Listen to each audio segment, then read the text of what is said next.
édition, un discours d'espoir. Professeur Alpha Condé fait le point sur l'épidémie d'Ebola. Espoir certes, mais vigilance surtout. Le président François Hollande est attendu à Conakry. En attendant, la capitale fait sa toilette. Le gouverneur Soriba Sorel Camara poursuit son opération de déguerpissement. Voilà pour les titres. Madame, monsieur, bonsoir. Une grande lueur d'espoir dans la lutte contre Ebola. Sur le terrain, la situation est en passe d'être maîtrisée. Par exemple, cette semaine, aucune nouvelle préfecture n'est touchée par la maladie. Mieux, la Guinée prévoit la construction rapide d'autres grands hôpitaux pour améliorer la situation sanitaire dans le pays. Professeur Alpha Condé se montre rassurant. Reportage à Sanassi Keita.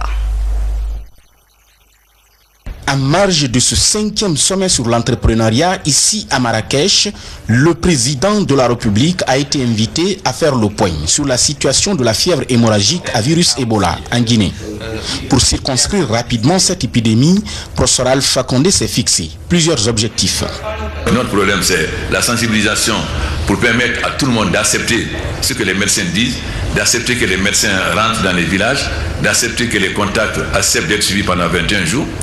Le deuxième, c'est le suivi des contacts à 100%. Parce que si vous suivez à 95%, les 5% que vous ne suivez pas peuvent développer la maladie. Et enfin, suivre des centres de traitement et prendre les malades à temps. Si on prend les malades à temps, ils ont 70 à 80% de chances de réussir.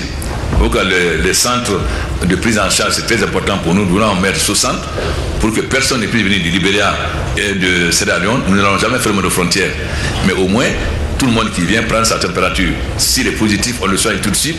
S'il est négatif, on fait un contrôle. Pour faire face désormais à d'autres maladies, le président de la République a des ambitions, avec surtout le soutien des partenaires au développement. L'Ebola est une grande épreuve pour nous, mais nous allons transformer cette épreuve en opportunité. C'est-à-dire renforcer notre système sanitaire pour que désormais nous soyons capables de soigner n'importe quelle maladie. Deuxièmement, former des médecins. Heureusement, l'Institut Pasteur actuellement en Guinée, non seulement créé un centre, mais ainsi un accord avec le ministère de l'Enseignement supérieur. Ils vont former des médecins qu'on a créés en France, des chercheurs, comme ça, n'importe quelle maladie, nous pouvons par nous-mêmes détecter et pouvoir soigner tout de suite. Nous avons fait donc un programme de renforcement de notre capacité sanitaire qui va comprendre 5 CHU, qu'on a créé dans chacune des chefs-lieux de région. Un hôpital par préfecture, là où il y a des hôpitaux, on va les rénover, là où on n'a pas encore construit, et un dispensaire par sous-préfecture. Le président de la République a mis l'occasion à profit pour saluer et remercier Sa Majesté, le roi Mohamed VI, pour son soutien sans détour à la Guinée dans cette période difficile d'Ebola. Le maintien de la coopération de tous les vols vers Conakry et le soutien à l'équipe nationale de Guinée ont été largement évoqués par le chef de l'État qui a martelé, je cite, « Le peuple de Guinée se souviendra toujours du soutien incontestable des frères marocains ». Le président Alpha Condé invite à rester vigilant. Il salue l'engagement des partenaires bi et multilatéraux aux côtés de la Guinée pour vaincre cette épidémie. Je vous propose de l'écouter. Parce que les gens ont peur de venir. Je crois que c'est nous qui devons, par une explication et une campagne de sensibilisation, permettre le retour des hommes d'affaires. Parce que c'est parce que les hommes d'affaires sont partis qu'ils ont peur que l'économie s'effondre. Donc comment faire en sorte que les hommes d'affaires n'aient pas peur de venir?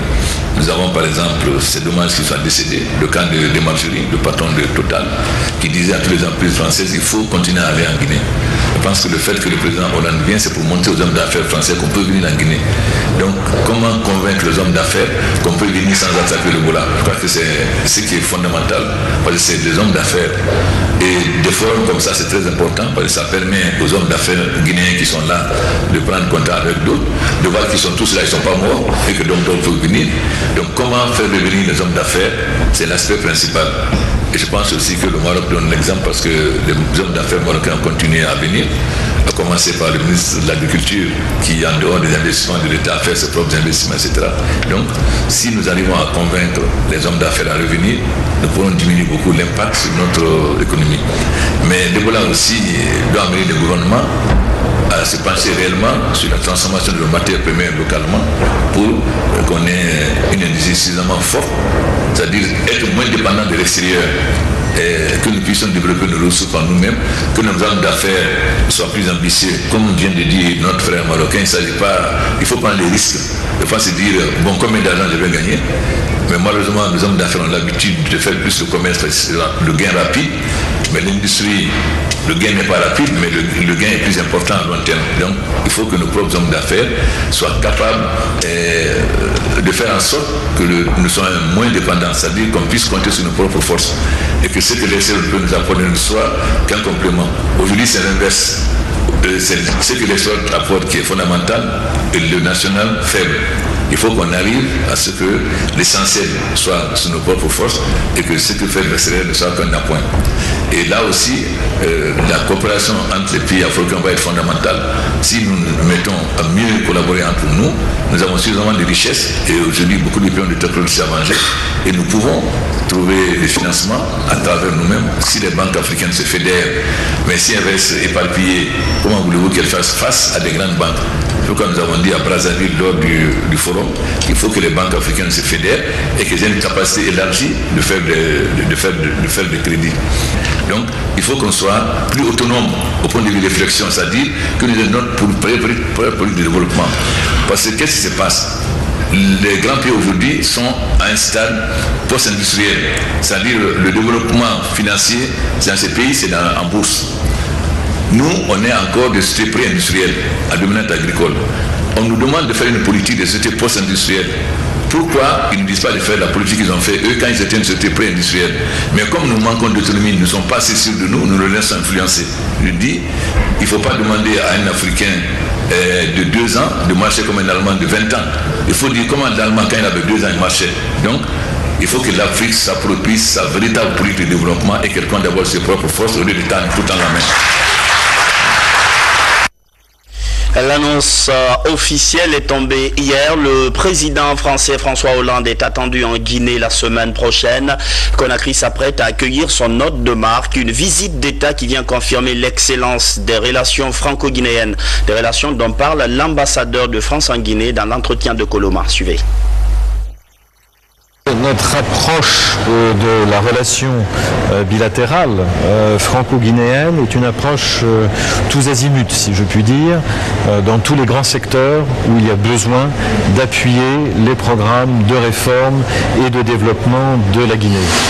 Dans le domaine de la gouvernance démocratique, dans le domaine du développement économique et de l'appui dans les institutions financières internationales, dans le domaine culturel également et de l'enseignement du français, parce que c'est un enjeu considérable, comme le témoigne par exemple l'ouverture normale du lycée Albert Camus dans cette période d'épidémie d'Ebola. C'était un signal fort qu'il fallait adresser à la Guinée, signal de confiance.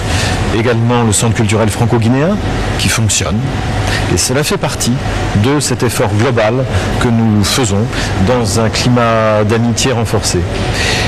S'agissant plus particulièrement des instruments que nous mobilisons, je rappellerai que lorsque Mme Girardin est venue les 13 et 14 septembre dernier, il y a eu la signature du document cadre de partenariat entre la France et la Guinée pour les années 2014-2016, qui suivait la signature du contrat de désendettement-développement, d'un premier contrat de désendettement-développement pour un montant de 75 millions d'euros. Donc ce sont des pas, ce sont des jalons, en particulier dans le domaine de la réforme du secteur de la sécurité et dans celui de la justice. La France, grand appui dans la lutte contre Ebola. Engagement affiché donc côté présidence de la République, comme on a vu tout à l'heure, pour en finir avec l'épidémie. Beaucoup d'argent investi par les partenaires. On va jeter un regard sur les chiffres de la semaine. Le rapport indique que dans les zones touchées par la maladie, le taux de contamination est à la baisse.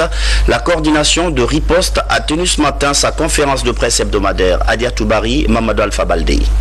La Guinée a enregistré jusqu'à la date du 20 novembre 2077 cas de contamination du virus Ebola. Depuis mars dernier, 1233 malades sont décédés dans tout le pays. Ces chiffres sont délivrés cet après-midi à la presse par la coordination nationale de riposte à Ebola. Donc 64 cas confirmés. Macenta 11, Kerouané 6, Zélékoré 10, Farana 12, Sigiri 2, Cancan 8, Bela 6, Yegedou 1 et Kouroussa 8. Et 10 cas suspects, c'est-à-dire Kissidougou 2, Yegedou 3, Zélékoré 2 et Farana 3. Au CTE de Macenta, il y a 19 cas, dont 13 confirmés et 6 suspects sont hospitalisés. Au CTE de Conakry, 1 cas confirmé et 9 cas suspects sont hospitalisés. Ce qui fait un total de 122 cas, dont 97 confirmés et 25 suspects dans les centres de traitement.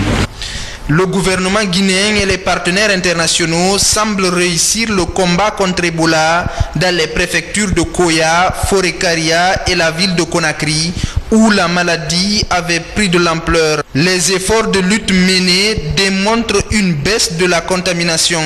Durant cette semaine, aucune nouvelle préfecture du pays n'a manifesté de cas. Toutefois, la vigilance est de mise. On n'est pas dans une crise humanitaire aussi importante en Guinée comparée aux deux autres pays. D'où l'importance pour les familles de signaler rapidement s'il y a des cas suspects. C'est l'intérêt des familles, c'est l'intérêt des cas, parce qu'on voit très bien que s'ils sont amenés tôt au CTE, au centre de traitement, ils ont beaucoup plus de chances de s'en sortir. Il n'y a pas très longtemps, il y a eu une explosion où presque on avait tendance à perdre le combat. Mais aujourd'hui, nous avons rétabli la riposte de manière à ce qu'aujourd'hui on a réussi à stabiliser.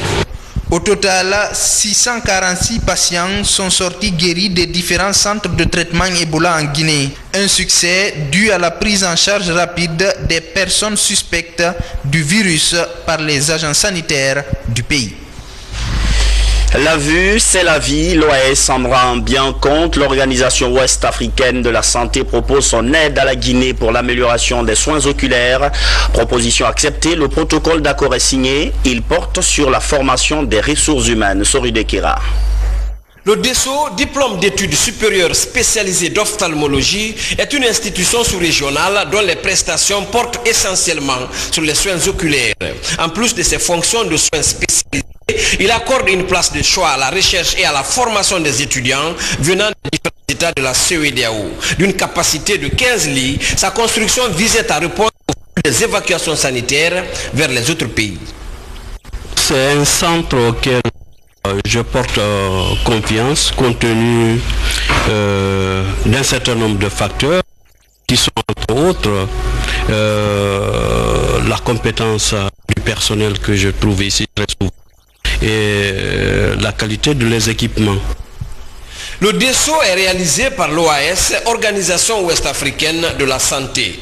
Pour impulser les activités quotidiennes de cette structure, l'OAS vient de signer un protocole d'accord avec le ministère de la Santé et de l'enseignement supérieur. Le protocole porte sur la qualification des ressources humaines. Il va permettre au DESO de répondre efficacement à sa mission d'institution sous-régionale de recherche et de formation. Au niveau de le transitoire, un diplôme d'études supérieures au niveau de l'ensemble des autres pays, de façon à ce que ceux qui sont formés, quand ils sortent, ils puissent exercer ici et ailleurs sans aucune difficulté. Cela me donne l'espoir que d'ici à quelques années, des médecins, des ophtalmologues, des infirmiers pourront se déployer sur l'ensemble des pays de la sous-région pour permettre aux populations de faire face aux affections concernant les yeux, concernant la vue. Une visite guidée du directeur général de l'OAS dans les différents services du DESO a permis de toucher du doigt les réalités de fonctionnement de la structure. L'occasion était opportune pour le personnel d'encadrement de solliciter l'obtention d'un deuxième appareil laser pour permettre la prise en charge de certaines complications oculaires avec d'autres pathologies comme le diabète. Dans l'actualité, ainsi l'institution, il s'agit d'une structure dont le rôle est de veiller sur la transparence et l'équité dans la passation des marchés publics en Guinée. Le secteur privé guinéen et la société civile ont désormais leur mot à dire dans la passation des marchés publics. Ils sont membres du Conseil de régulation des marchés publics. Conseil installé ce vendredi 21 novembre 2014, en même temps que le directeur général de l'autorité de régulation des marchés publics, en la personne de Guillaume Curtis. Cette réforme est saluée par l'Union européenne et la Banque mondiale. Cet important projet, comme vous le savez, entre en droite ligne donc, avec l'un des piliers du document de stratégie de réduction de la pauvreté en ce qui concerne la bonne gouvernance et la gestion des finances publiques. De la fonction de régulation qui consiste à assurer le bon fonctionnement du système. Nous avons retenu 4 missions essentielles. La réglementation, le renforcement des capacités, le règlement non juridictionnel des différends et l'audit et enquête indépendant et régulier des procédures de passation et d'exécution des marchés publics. Vous avez la lourde responsabilité d'assumer et d'accomplir avec dignité, loyauté et honnêteté votre rôle. Il s'agit pour vous de vous mettre au service exclusif de l'intérêt supérieur de la nation guinéenne en vous attachant à l'application stricte des textes qui régissent les marchés publics. Quant au ministre d'État, directeur de cabinet de la présidence de la République, il a rappelé que le chef de l'État tient à la bonne gouvernance. L'État souhaite, par le jeu de la concurrence et de la transparence, réduire de manière significative le coût des contrats publics.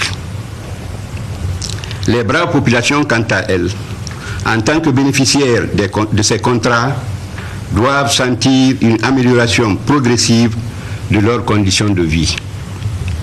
C'est pourquoi l'autorité de régulation des marchés publics prend tout son sens pour garantir la bonne diffusion de l'information, la transparence dans le processus d'attribution des marchés publics et l'équité dans le traitement des recours.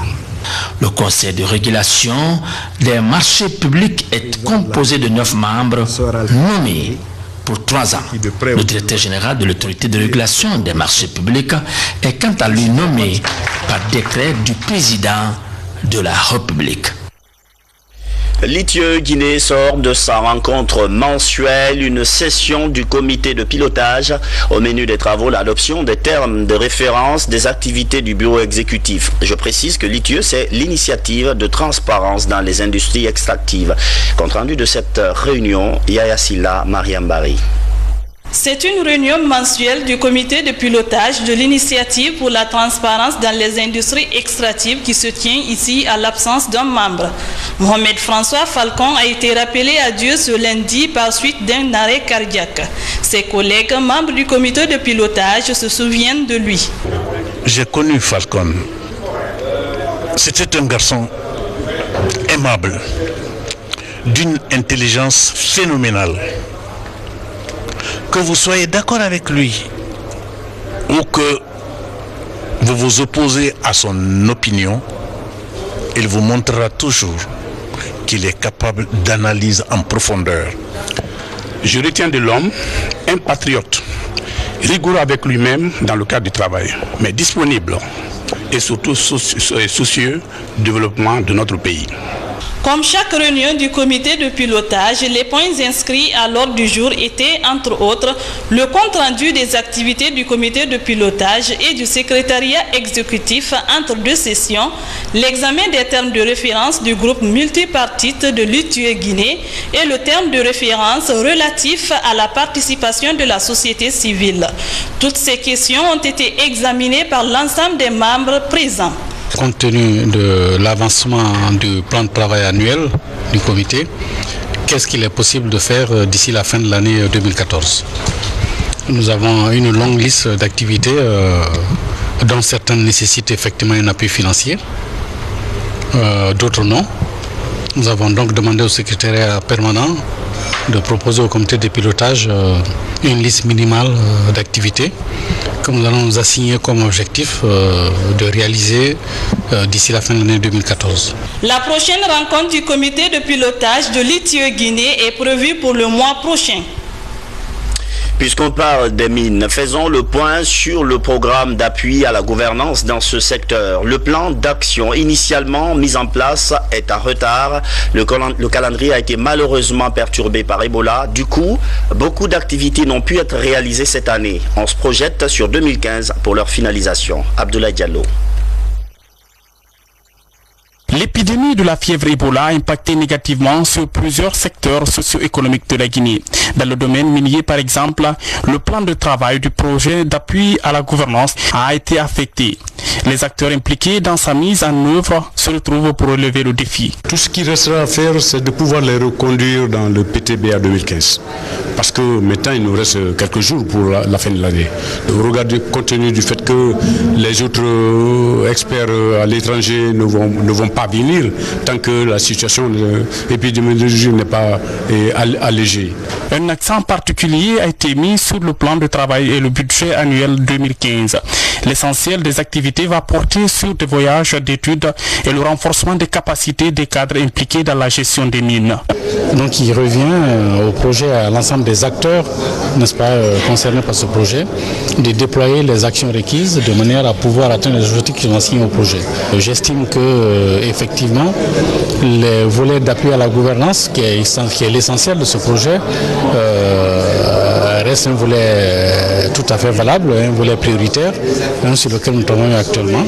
L'un des objectifs du projet d'appui à la gouvernance dans le secteur minier est de promouvoir une bonne gestion des ressources du sol et du sous-sol. Tout un défi au regard des vieilles pratiques qui ont souvent étouffé les efforts des acteurs du secteur. GIR, est-ce que ça vous parle? Il s'agit de la gestion intégrée des ressources en eau, un programme national dont les membres rentrent d'une mission à Kindia. Ils ont visité le bassin du fleuve Colintin et ils en ont profité pour inviter les riverains à plus de respect environnemental. Nabi Kamara. Depuis 2 ans, le programme Gestion intégrée des ressources en eau effectue des missions de terrain dans le cadre des échanges et concertations avec les usagers de l'eau. Après les bassins fluviaux du Congo, de la Tingilinta, du Conkré et du Niger, cette année, elle s'intéresse au bassin fluvial de la Kolenté. Du mardi au jeudi dernier, une mission de ce programme GIR s'est rendue à Tabouna, Morbeya et Madanya dans la préfecture de Kindia, où elle a constaté des visu l'état des cours d'eau à partir desquels le projet Hydropur alimente les populations riveraines en eau potable. On est venu pour sensibiliser la population, voir quel type de groupement existe, voir quelles difficultés ils rencontrent dans le cadre de la production de cette ressource pour qu'on essaye d'apporter aussi certains appuis par rapport à ça. Dans ces localités visitées, la mission du programme national GIR a apprécié le comportement des riverains des cours d'eau de Kilissi et Santa à cause de leur respect pour l'environnement. Les berges de ces cours d'eau gardent encore leur végétation naturelle, même si des efforts supplémentaires doivent être faits pour augmenter leur rentabilité. Nous avons vu quand même qu'il y a une grande protection des berges par les populations. Ils ont fait un grand effort. Mais il reste encore à faire pour pouvoir maintenir toujours la surface. Le programme Gestion intégrée des ressources en eau est un service d'appui de la Direction nationale de l'hydraulique au ministère de l'énergie et de l'hydraulique.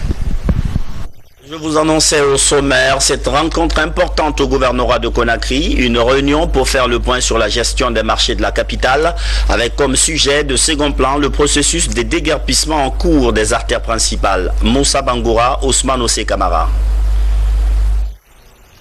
Mettre de l'ordre dans la circulation routière et réduire les risques d'accidents. Dans ce but, le président du conseil de ville a rencontré les administrateurs, les syndicats des transporteurs et les conseillers de discipline des marchés de Conakry. Objectif, renforcer la décision du déguerpissement des artères principales et faire l'état des grands marchés qui connaissent l'anarchie. J'ai annoncé la division prochaine du marché Mbalia, du marché Enipra, qui sont des grands marchés incontrôlables même sur le plan des équipements, des effectifs, sur le plan des recettes. Mais plus loin, j'ai annoncé les dispositions que j'envisagerai avec la police routière et la police pour réguler la circulation à Conakry, notamment l'ouverture des portes à gauche, la fluidité de la circulation par la circulation continue des taxis, en éliminant les gares routières de de taxi qui doivent circuler permanemment, mais aussi les visites techniques et autres mototaxis qui doivent être réglementés. Nous demandons d'informer, de sensibiliser et demander à la population que cette action n'est pas contre elle. C'est une action qui est en faveur de la population. Nous avons le cas récent qui vient de passer à Anta, où 15 personnes ont trouvé la mort. Souhaitons Dieu que cela ne se répète plus jamais. Déjà, l'axe Farmadine-Madina-Niger a été complètement déguerpi par la police municipale. L'opération va continuer dans les autres marchés de la capitale. Autre nouveauté, désormais tous les marchés seront fermés à partir de 17 h. La grande toilette pour la ville de Kankan, une vaste opération d'assainissement qui concerne par ailleurs toutes les capitales régionales du pays. L'initiative vient du projet des filets sociaux. Dans ce reportage que vous allez suivre tout à l'heure, il est question de dégager les principales artères de la ville de Kankan. Fodé Bangali Fofana. Des bruettes et des pelles, mais aussi des cartons de savon et de chlore dans la cour de la grande mosquée de Kankan. C'est pour assainir ces lieux de culte et mieux protéger contre le virus Ebola. Plusieurs personnalités religieuses, politiques et des responsables de jeunesse et d'ONG se sont donné rendez-vous pour recevoir ces matériels d'assainissement, de kits d'hygiène et de protection contre Ebola. Le professeur Alpha Condé autour Albra matériel de Kankama, pelle, bourrière. Au nom de Hadja Sira Kondi, du président de la République, le professeur Alpha Kondi, nous venons vous remettre ces matériels pour assainir la ville de Kankan, la rendre propre. Ce n'est qu'un début. Il y a plusieurs autres projets qui suivront. Pour cette première phase du projet, la ville de Kankan a bénéficié de 6 micro-projets dans 6 quartiers de la commune urbaine.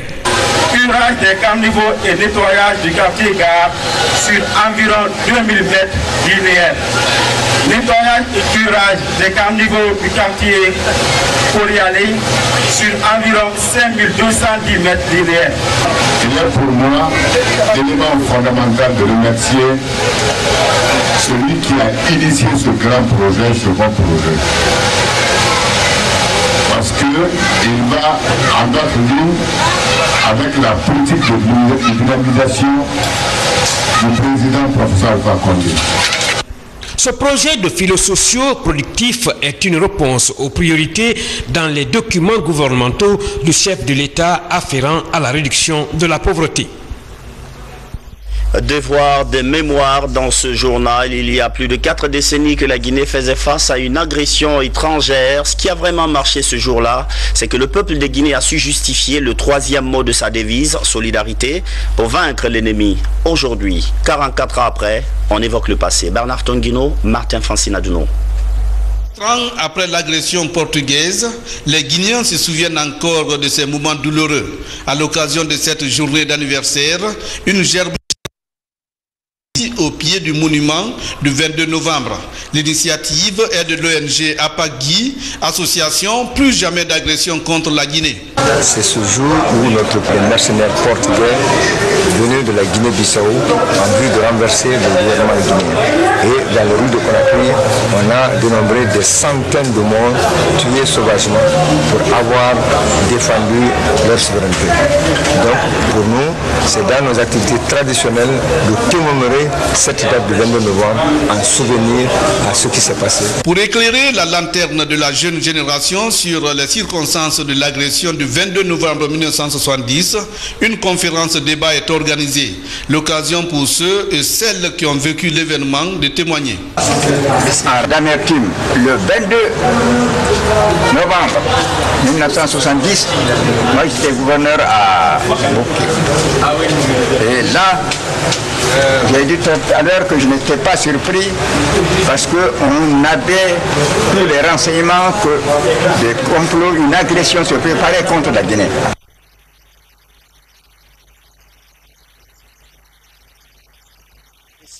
Journée des droits de l'enfance. Ce qu'on entend par là, c'est les besoins des tout-petits.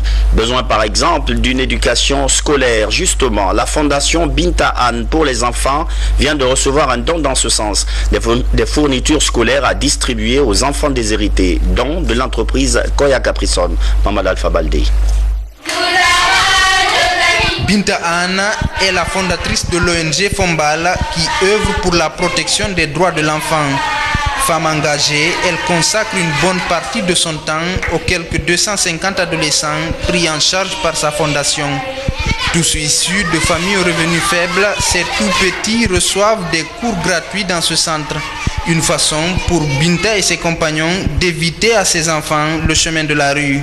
À l'occasion de la journée internationale pour le respect des droits des enfants, la société Koya Capricone offre des fournitures scolaires, des jus et kits d'hygiène à la fin. Je pense aux enfants. Donc aujourd'hui, c'est la journée internationale des droits des enfants.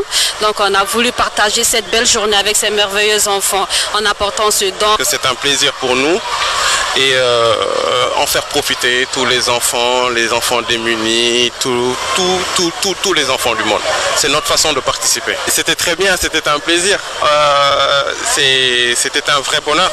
On a partagé des instants vraiment très agréables grâce à Capricone et on espère qu'on va renouveler l'action pour les années à venir. En compagnie de Capricone, les enfants déshérités de la Fombal passent de moments agréables en cette journée internationale qui leur est dédiée. Ça va beaucoup aider parce que ces enfants-là sont issus de familles très pauvres, très modestes et ces fournitures scolaires, ça va beaucoup aider ces enfants. À l'image de la Fombal, plusieurs ONG se battent pour le respect des droits des enfants en Guinée. Avec des sociétés comme Koya Capricone, les initiatives se multiplient pour leur donner la joie de vivre et l'espoir d'un avenir meilleur. En page noire, le monde du football guinéen est en deuil. Le joueur de l'AS Kaloum, Omar Tourad Bangoura, en image décédé à Tunis des suites d'un arrêt cardiaque, a rejoint hier sa dernière demeure. Il est en action donc dans cette rencontre. Il a été, lors de la saison sportive 2012-2013, le meilleur joueur du championnat guinéen, un grand espoir du football guinéen qui s'éteint hélas à 19 ans. Perd son âme. C'est la fin de cette édition d'information. Merci de votre fidélité à la télévision nationale. Bonsoir.